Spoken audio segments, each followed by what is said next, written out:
Ayuda ay sus booking na ang Dondel. Namataan kasi ang Dondel kahapon ng Bubblies na magkasama at very sweet pa sa isa't isa. Ang tatapang na nilapitan at tinanong ng mga Dondel fans ang dalawa.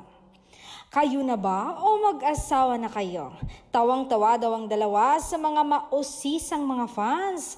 Say daw ng couple ay, hindi namin kayo mga fans kung hindi nyo pa alam kung ano ang tunay naming relasyon. Hirit pa daw ng aktor, ex-girlfriend ko na siya dahil asawa ko na siya ngayon, na siyang dahilan upang magsitalunan ng mga fans sa kilig.